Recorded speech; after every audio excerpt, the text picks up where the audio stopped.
तो स्वागत है आपका मेरे चैनल पर। मार्केट की इंफॉर्मेशन पर लेकर आ गया हूं आपके लिए वीकेंड स्पेशल और होने वाली आपके लिए हाईलाइटेड खबर्स और कम से कम 6-7 शेयर के बारे में मैं आज आपको हाईलाइट खबर देने वाला हूं। उससे पहले स्टार्ट करता हूं मैं वेदर से कि वेदर कैसा रहने वाला है जो कि मार्केट के ऊपर में इंपैक्ट करेगा। तो देखिए, एवरेज वेदर जब स्टार्ट हुआ था तो 51% से लेस चल रहा था।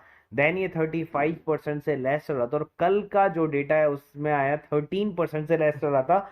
और मैं आपको एक गारंटी देता हूं, जब जुलाई लगेगा ना तब ये 13% अप हो जाएगा एवरेज रेन वाटर।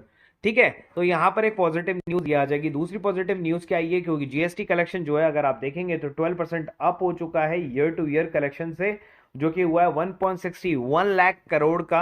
आप देखिए, इतना पैसा तो आ रहा है लेकिन ये जा कहाँ रहा है ये नहीं पता है बस मुझे। पैसा बहुत आ रहा है लेकिन Mukesh Ambani enter into the new business giving competition to the HDFC bank and Bajaj finance.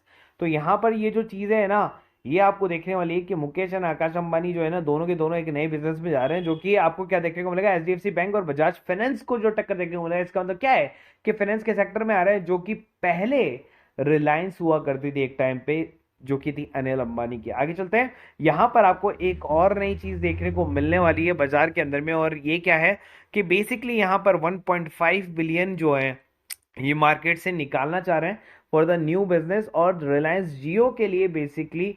तो वो न्यूज भी आपको मैं एड ऑन करके बता रहा हूँ बोनस के रूप में। आगे चलते हैं, जीक्यूजी पार्टनर जो है वो आप दे सकते हैं, उन्होंने अडानी के जो शेयर खरीदे हैं, अगर आप देख सके तो Adani enterprises Adani green witness stake sale of the 8,372 का जीक्यूजी पार्टनर ने इन्वेस्टमेंट किया। और मैंने आपको ये न्यूज शायद आपको एक दिन पहले कल वाले वीडियो में ही बता दी थी, और मैंने आपको ये बता दिया था कि ये न्यूज मेरे को बुधवार को ही पता चल गई थी। लेकिन बस ये मैं चाहता था कि आप थोड़ा सा और वेट करें ताकि आप उसको और अच्छे से बॉटम से बाय कर सके उस शेयर को, आपको मजा आ जाए, ताकि वहां से आपका इन्वेस्टमेंट नीचे ना जाए, केवल ऊपर ही जाए। आगे चलते हैं, अब यहाँ पर जो रिलायंस है ना उसके अंदर में एक और न्यूज है, और वो क्या है, वायाकॉम 18 जो है डील कंप्लीट कर रही थी रिलायंस के साथ में। क्या था, बोधी ट्री पैरामाउंट ग्लोब। अब ये वाली जो न्यूज थी अगर आप देखें तो ये 14 अप्रैल की है, जो कि हो चुकी है। मैं आपको देता हूँ 12.3 या 12.4 मिलियन जो है ट्रिपल सी यूपी जो है वो बेसिकली दे दिए गए। यहाँ पर मैं आपको ये न्यूज़ बता देता हूँ, वो न्यूज़ अभी तक मार्केट में आई नहीं है लेकिन मैं आपको फिर भी बता रहा हूँ। यहाँ पर देखिए डील क्या थी उसके बारे में बात कर लेते हैं। ठीक है, the company said in A regulatory filing on Thursday, जो कि उन्होंने ये चीज बताई थी, Viacom has completed a deal with 15,000 crore रुपए की स्ट्रेटेजिक पार्टनरशिप थी रिलायंस के साथ में, बोडी ट्री एंड पैरामाउंट ग्लोब के साथ में। The development comes a year after the triplet deal was announced by the Viacom 18 and Bodhi System, which is the content platform of the media upon James. अब देखिए यहाँ पर क्या आते हैं कि एक ही कंपनी को खरीदने वाले तीन पार्टनर्स थे बेसिकली। ठीक है, रिलायंस ने कितना पेमेंट किया था, वो किया था 10,839 करोड़ का। बोधी ट्री ने किया था 4,000 करोड़ का, जो कि जॉइंट वेंचर था। ठीक है, और ये कंप्लीशन डील के बाद में रिलायंस इंडस्ट्री जो है वो ओटीटी प्लेटफॉर्म पे आ गई थी, जैसे जियो सिनेमा जो है वो वायाकॉम 18 की जितनी भी चीज़ें हैं वो उसको क्या करेगा, ब्रॉडकास्ट भी कर सकेगा। अभी ये क्या था, CCI competition commission of India ने मर्जर जो था इसको जियो सिनेमा ओटीटी प्लेटफॉर्म को वायाकॉम 18 के साथ में अप्रूव कर दिया था। ठीक है, इसलिए वायाकॉम 18 के जितने भी राइट्स थे वो वहां पर आ गए थे। ठीक है, अब यहाँ पर क्या हुआ है कि कतर इन्वेस्टमेंट अथॉरिटी जो एक और है, Sovereign Wealth Fund of the State of Qatar is an investor in Bodhi Tree System. The company said the statement कि जो TV18 है, देखिए आपको इससे जुड़े शेयर हैं, इसलिए मैं आपको इसलिए डिटेल न्यूज देना चाह रहा हूँ। जो इसमें जो ट्रांजैक्शन है वो TV18 which is a subsidiary of the Reliance industry will have the 51% stake of Paramount global will have 48.9% stake and Bodhi Tree System will have a only 0.011 stake in the joint venture according to the regulatory filing। तो अब यहाँ पर TV18 का जो maximum stake है वो रिलायंस के पास में आपको देखने को मिल रहा है। ठीक है, अब यहाँ पर क्या कर रहे हैं, Reliance group entitles will have a 60.37% stake, TV18 will have 13.54% stake, Bodhi Tree का जो है वो 13% स्टेक हो गया, और पैरामाउंट ग्लोबल का भी जो है 13% स्टेक हो गया। तो यहाँ पर क्या किया, रिलायंस ने अपने स्टेक को और बड़ा कर लिया, और अभी उसने रिसेंटली के अंदर में ये शेयर जो है बेच दिए। न्यूज मार्केट में नहीं देखने को मिल रही है लेकिन जल्दी ही आ जाएगी। लेकिन आपको, आप मेरी यूट्यूबर सब्सक्राइबर हो इसलिए मैं आपको पहले से ये जो है बहुत बड़ी न्यूज बता रहा हूँ related to the TV18, Reliance industry और नेटवर्क 18 के लिए। ठीक है, आगे चलते हैं, यहाँ पर वेदांता जो है वो अपने स्टील वाले बिजनेस के लिए जो रिव्यू करना चाहती है और उसको स्टेक सेल करना चाहती है, तो स्टील के वहां से निकलना चाहती है। मेरे ख्याल से एक अच्छा स्टेप है वेदांता के लिए, क्योंकि वेदांता जो है स्टील के अंदर में इतना अच्छा परफॉर्मेंस नहीं कर रही है और उसके उस सेक्टर की वजह से जो है उसको अदर सेक्टर पर भी जो है प्रेशर झेलना पड़ता है, लॉसेस झेलने पड़ते हैं और प्रॉफिट कम आता है। तो इस वजह से जो है वो अपने स्टील को बेच रही है, जो उसके क्या होगा, एक अदर इनकम भी जो उसके स्ट्रेटेजिक सेल की जुड़ जाएगी। आगे चलते हैं,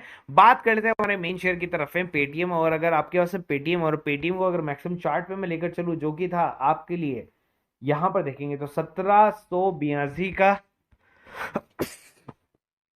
बाद में अगर हम यही शेयर देखें तो ये बॉटम बनाया था इसने यहाँ पे 450 के रुपए के लगभग का, ये रहा 450 रुपए के लगभग का बॉटम। ठीक है, वहां से शेयर चलना स्टार्ट हुआ और उसने काफी अच्छा रिकवर कर लिया। पिछला जो हाई है ना 784 का, उसको तोड़ दिया। यहाँ पर जो उसने एक और हाई बनाया 775 का, उसने उसको तोड़ दिया। अब जो न्यू ब्रेकआउट जो देना है उसको देना है 950 वाले लेवल पे। अब 950 का लेवल तोड़ेगा तो डेफिनेटली वो 1050 के आसपास में जाके दूसरे एक और लेवल पर जाके अटकेगा। ठीक है, तो अगला जो टारगेट जो पहले 900 रुपए का था, अब उसका टारगेट अपन कर लेते हैं 1050 का, जो कि पेटीएम के लिए न्यू अपडेटेड टारगेट है। अब देखिए मैं पेटीएम के लिए न्यू अपडेटेड टारगेट दे भी क्यों रहा हूँ, चलिए पेटीएम के बारे में बात करते हैं। पेटीएम के अंदर में एक अच्छी न्यूज आपको दे देता हूँ। इसी के लिए Shriram finance partners with Paytm for the digital credit for small merchant. तो यहाँ पर श्रीराम फाइनेंस ने भी जो है इसके साथ में हाथ मिला लिया है। तो ये काफ़ी अच्छी न्यूज़ आपके लिए हो सकती है पॉजिटिव। अगर मैं इसको 197 कम्युनिकेशन को अगर मैं बात करता हूँ फाइनेंशियल डेटा की तरफ में, तो एफआईएस का पैसा पूरा लगा हुआ था एक टाइम पे। अगर आप देखें तो एफआईएस ने जो पैसा है ना वो पूरी तरीके से दिसंबर के अंदर में सेल कर दिया, इसको पब्लिक ने आईपीओ के रूप में सब्सक्राइब कर लिया था। देन डीआईएस एंटर हुए थे लेकिन काफ़ी कम मात्रा में। अब फिर देखिए जून 2022 तक पूरा ड्राई कर दिया। मार्केट में जो शेयर है वो 450 रुपए के लगभग में आ चुका था। ठीक है, और भी नीचे जाता जा रहा था और उसके बाद में देखिए एफआईएस ने सडनली यहाँ पर बाइंग किया। एफआईएस ने सडनली बाइंग किया और किसके पास से बाइंग किया, जनता के पास से बाइंग किया। ठीक है, डीआईएस ने भी अपने चीज को इंक्रीज किया। तो देखिए सितंबर 2022 से इसके अंदर में क्या आना स्टार्ट हुआ, इनफ्लो आना स्टार्ट हुआ। चलिए क्यों आना स्टार्ट हुआ वो भी उसके बारे में बात कर लेते हैं। रिजर्व कंपनी के पास में है तो कंपनी डेट फ्री है। पहले बता देता हूँ आपको, कंपनी पूरी तरीके से डेट फ्री है। अगर यहाँ पर बात करें तो अगर आप देखिए यहाँ पर लॉसेस थे, ये जो लॉसेस थे ना ये धीरे धीरे रिड्यूस होते जा रहे थे और रिड्यूस होते जा रहे हैं। अब देखिए सितंबर 2022 की बात है तो मार्च 2022 के बाद में ये वाला जो लॉस था ना लास्ट, उसके बाद से जो है प्रोमोटर्स एंटर्स हो गए थे। ठीक है, उसके बाद से जो है प्रोमोटर्स ने या एफआईएस ने बाय करना स्टार्ट कर दिया। अगर हम क्वार्टरली बात करूं तो यहाँ पर ईयर को मैं आपको दिखा देता हूँ।